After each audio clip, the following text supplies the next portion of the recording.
Welcome to the Full Moon Film Buff, episode 89. We're going to talk about My Mom's a Werewolf from 1989. I watched this on Midnight Pulp. I had not seen this before. As always, we begin by talking about the prominent crew and cast. This film was directed by Michael Fisher, written by Mark Pirro. The effects makeup crew is uncredited. I think it includes Tim Larson and Steve Patino. Apologies if I got that wrong. We recently covered Mark Pirro when we discussed Curse of the Queer Wolf from 1988. I could find almost no information on any of the other crew. The cast includes Susan Blakely as Leslie Shaber, John Saxon as Harry Thropin, Tina Caspary as Jennifer Shaber, billed as Katrina Caspary, John Shuck as Howard Shaber, Diana Barrows as Stacy Puba, Ruth Buzzy as Madame Gypsy. Susan Blakely found success as a model, then as an actress, and as a jewelry designer. Her breakout role came in Irwin Allen's epic disaster film, The Towering Inferno, in 1974. She earned a Golden Globe and Emmy nomination for her work as Julie Prescott in the TV series epic Rich Man, Poor Man in 1976. John Saxon appeared in nearly 200 film roles since he made his big screen debut in 1954 in an uncredited small role in It Should Happen to You and A Star is Born. Born Carmine Arico, he changed his name to John Saxon when he moved to LA. I cannot find a slow period in his career. He never became a headlining star, but he was a busy character and supporting actor. Fluent in Italian, he made pictures in Italy. In that period, an Italian American with a dark complexion like Saxon could play Mexicans, Native Americans, and other exotic types like Mongols. A black belt in karate, Saxon took one of his most famous roles as Roper in Enter the Dragon in 1973. He's got some major horror films on his filmography, with classic slasher Black Christmas in 1974, 1984's groundbreaking in Nightmare on Elm Street, and From Dusk Till Dawn in 1996. Tina Caspary had a roughly decade-long career as an actress. This film was her last film role. Of English and German heritage, lumbering, oval-faced John Shuck began his career with regional theater work. Robert Altman gave him his first film role as Captain Walter, Painless Pole Waldowski, in the classic film MASH from 1970. As Painless, Shuck holds a place in Hollywood history as the first person to say fuck in a major studio film. In the 70s, Shuck did quite a bit of television. He found himself often stereotyped as simple-minded, lovable lugs, perhaps most memorably as Herman Munster on The Munsters Today in 1987, a revisit to the ghoulish 60s television family. He kept his name alive on popular game shows. Shuck earned himself a place in the hearts of Trekkie fans all over the world with roles in Star Trek Deep Space Nine in 1993, Star Trek Voyager in 1995, Star Trek IV The Voyage Home in 1986, and Star Trek VI The Undiscovered Country in 1991. Shuck appeared semi-regularly from 1979 until 2006 as the bald-domed, gruff-speaking Oliver Daddy Warbucks in the hit musical Annie all over the country. Ruth Buzzy's career began in theater. Her breakthrough came when she joined the cast of Rowan and Martin's Laugh-In 1968, where she earned 5 Emmy nominations and cemented her status as a comedic talent. Throughout her career, Buzzy did voice work for animated series, including Sesame Street and the Berenstain Bears. I like this movie. It's certainly not great cinema, but it's enjoyably silly. It has a strong thematic point of view and pushes the werewolf film into new territory, all of which we'll talk about later. But it's got serious weaknesses as well, and I'll cover those too. Overall, I do recommend it. In one scene, Jennifer and Stacy sit on the porch. Stacy is reading a Gore Zone magazine with Jason from Friday the 13th, Part 7 on the cover. The actress who plays Stacy, Diana Barrows, played a victim in that specific film. Now it's time to cover the synopsis. Leslie Shaber is a suburban housewife with husband Howard and daughter Jennifer. Jennifer's best friend Stacy is a monster-loving proto-goth. The pair gets their fortune told at the local sci-fi horror convention. The medium warns Jennifer that she will clash with 2 monstrous animals. Jennifer also has the mark of the pentagram on her face, spiritually. Jennifer isn't buying any of this. Howard is a workaholic, and Leslie is losing the spark. The news in the background mentions strange dog attacks, with the victims ending up in psychiatric care. Jennifer is worried that her dad doesn't have enough time for her mom. While shopping at the pet store, Leslie meets Harry Thropin, the mysterious and handsome owner. He eats a mouse. Harry recovers her stolen purse. Leslie is surprised by his interest in her, but offers him lunch as a reward. Harry is clearly a werewolf with some animal magnetism. He's got mysterious eyes, pronounced canine teeth, loves raw meat, and hates silver. Harry insists on paying and orders an extravagant meal. He passionately kisses Leslie, which Jennifer witnesses, convincing her the pair are having an affair. The kiss ends abruptly when Harry is frightened away by their flambé dessert. Leslie follows him back to his store, thinking that he stiffed her with the bill intentionally. He mesmerizes her and leads her to his bedroom. He seduces her and bites her big toe.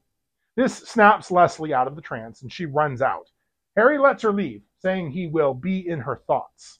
Jennifer obliquely confronts Leslie at home, who is very confused. Leslie's personality and diet begins to change. She cooks meat, despite being a vegetarian, and becomes much more sexually aggressive, both of which get Howard's positive attention. She has nightmares about Harry and running from wolves. The next morning, she discovers that she has pronounced canine fangs. Jennifer directly confronts her mom over the perceived affair, but Leslie is much more concerned with the dental situation.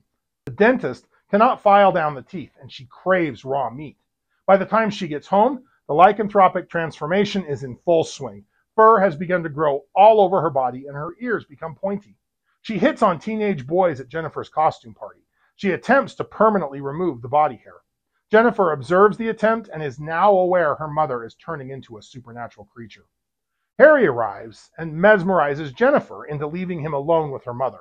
Horrified at what is happening, Jennifer seeks help from Stacy, who refuses to believe her. In fact, Stacy thinks Jennifer is making fun of her.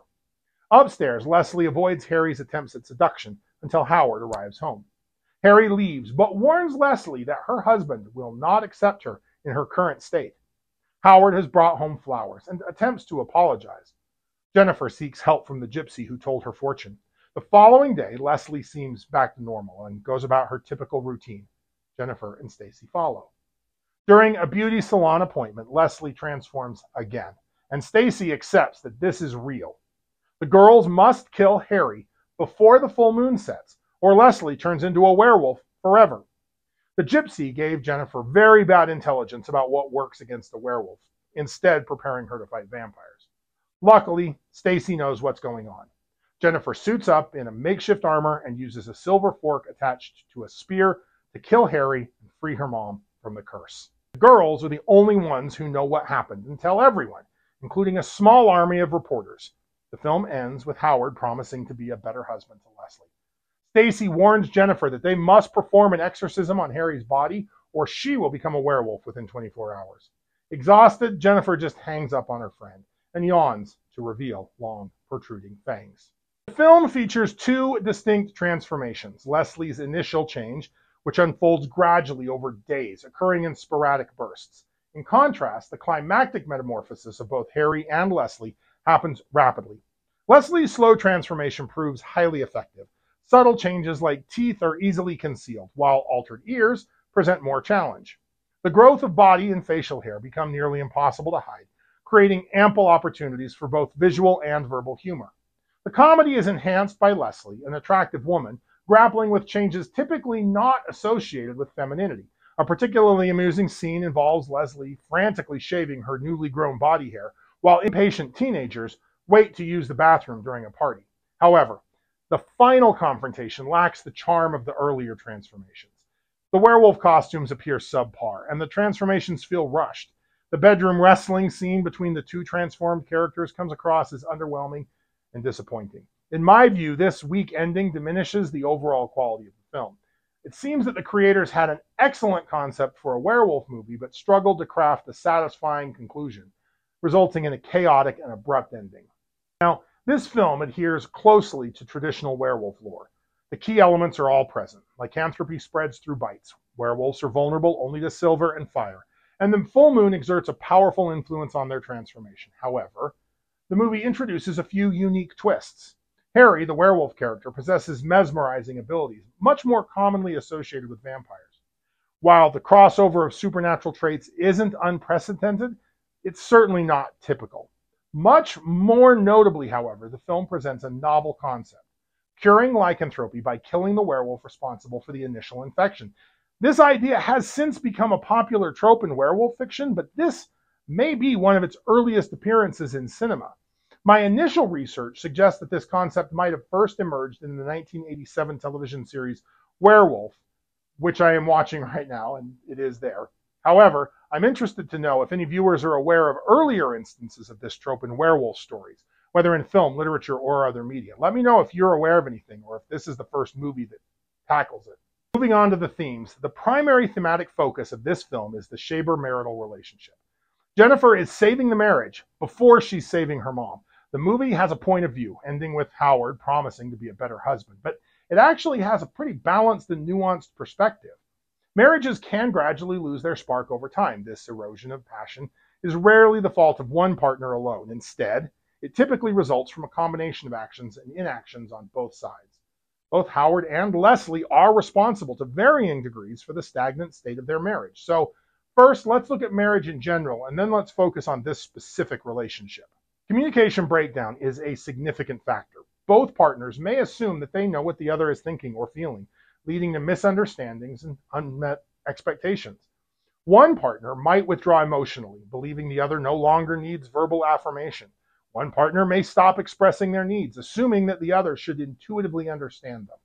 This cycle of poor communication can create emotional distance and resentment. Physical intimacy often suffers in passionless marriages. Both partners may contribute to this decline as well. The husband might reduce or abandon initiating sexual encounters due to repeated rejection, while the wife may withdraw physically due to feeling emotionally disconnected. This mutual withdrawal from physical closeness can create a cycle where both partners feel unwanted and undesired. On top of this, routine and complacency can also play a significant role. Both spouses may fall into predictable patterns, failing to introduce novelty or excitement into their shared life. The husband might stop planning dates or surprises, while the wife may cease to show appreciation for everyday gestures. This mutual settling into monotony can make the relationship feel more like a domestic partnership than a romantic union.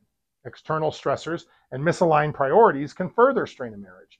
Both partners may allow work, children, or other obligations to constantly take precedence over their relationship. The husband might prioritize career advancement at the expense of family time, while the wife may focus entirely on childcare, neglecting the couple's needs. This mutual neglect of the marital relationship can lead to a sense of disconnection and a lack of shared purpose. Lastly, unresolved conflicts and grudges can poison the marriage over time. Both partners may contribute by avoiding difficult conversations, harboring resentment, or failing to forgive past transgressions. This pattern of unresolved issues can create a permanent undercurrent of tension in the relationship. Now, I'll look at these factors in the Shaber marriage. We've clearly got a lack of communication. At some point, Leslie has adopted vegetarianism, and the rest of the family has come along, whether they want to or not. Leslie begins the film assuming Howard is going to be enthusiastic about the new vegetarian quiche recipe she's discovered. He is not. It's clear that he's never expressed his reluctance to embrace a vegetarian lifestyle, or Leslie's just ignored him. This is evidenced by the utter joy with which he later eats the roast beef which she makes while under the effects of lycanthropy. This also applies to their lack of physical intimacy. Once the werewolf transformation kickstarts Leslie's sexual drive, Howard enthusiastically approves of this change. It's also clear they have fallen into complacent and perhaps easy routines. This is evidenced by this opening phone call. Leslie and Jennifer know Howard is working late as soon as the phone rings. Or the way Howard just assumes that she's there to refresh his beer while he's watching the game with his friends. We don't see any evidence of grudges. In conclusion, the decline of passion in the Shaber marriage was a result of a complex interplay of behaviors and attitudes from both partners. Recognizing these mutual contributions is the first step towards addressing the issues. By acknowledging their individual roles in the relationship's stagnation, Leslie and Howard can work together to rekindle the passion and intimacy that originally brought them together. Moving on, one major personality attribute of Stacy is her fandom and encyclopedic knowledge of horror movies gained from watching films, but also from constantly reading and referencing horror film magazines. So let's dig into those. Horror film magazines emerged in the 50s, coinciding with the rise of horror as a popular cinema genre. The first notable publication was Famous Monsters of Filmland, launched in 1958 by Forrest J. Ackerman, who even got a cameo in this film. This magazine set the template for many that followed, featuring articles on classic and contemporary horror films, interviews with actors and directors, and behind-the-scenes looks at how special effects were achieved. In the 70s and 80s, as horror films became more graphic and controversial, new magazines appeared catering to hardcore fans. Publications like Fangoria, launched in 1979, and Gore Zone focused on the gorier aspects of horror. showcasing practical effects and makeup techniques. All three of these magazines get name dropped and referenced in this film. The 90s saw horror magazines diversify. Some, like Rue Morgue, founded in 1997, took a more scholarly approach to this genre, while others, like Scream, focused on a mix of horror films, literature, and culture. With the rise of the internet, many print magazines struggled or transitioned to digital formats. However, some print publications have persisted, often as collector items for devoted fans. Today, horror film magazines continue in both print and digital forms, serving as important resources for fans and chroniclers of the genre's history and evolution. The typical role for teenage girl leads in horror films is the well-trod path of the final girl in slasher movies, but that's not the only option for young female leads in horror. We've seen teen female protagonists before in Werewolf in a Girl's Dormitory or The Company of Wolves in 1984, but I can't think of another example. The roots of teenage girl protagonists in horror can be traced back to Gothic literature and early cinema. Films like Les Diaboliques in 1955, while not featuring teenage protagonists, laid the groundwork for complex female characters in horror. However, it wasn't until the 60s that teenage girls began to take center stage in horror cinema. One early example is the British film The Innocents in 1961, based on Henry James' The Turn of the Screw. This psychological horror featured a young girl as a central character, exploring themes of childhood corruption and the supernatural. This film helped establish the creepy child subgenre, often featuring young girls as both protagonists and antagonists. The 70s saw an expansion of roles for teenage girls in horror beyond mere victims or final survivors. Carrie in 1976 presented a teenage girl with telekinetic powers as both the protagonist and antagonist. In the 80s, while slasher films dominated, other subgenres continued to evolve the role of teenage girls in horror. The aforementioned The Company of Wolves reimagined Little Red Riding Hood as a coming-of-age story, blending horror with fantasy to explore female sexuality and empowerment. Meanwhile, Near Dark in 1987 featured a young woman turned vampire, examining themes of family, belonging, and the loss of innocence. These films often subvert traditional horror tropes, presenting complex characters dealing with real-world issues alongside supernatural or horrific elements. They use the heightened reality of horror to delve into the anxieties, pressures, and transformations inherent in the female adolescent experience. Which brings us to Jennifer in My Mom is a Werewolf. We've established this film is primarily about a challenged marital relationship and the impacts it is having on the couple and their daughter. It's a perfect example of everything we've talked about. So, if you like lycanthropes, like, share, and subscribe. Contribute your thoughts and additional observations in the comments below. Let me know what I missed or what you noticed. Next, it's back to the Howling with Howling 5, The Rebirth from 1989. Keep your eye on the moon, a silver bullet in the chamber, and we'll see you back next episode.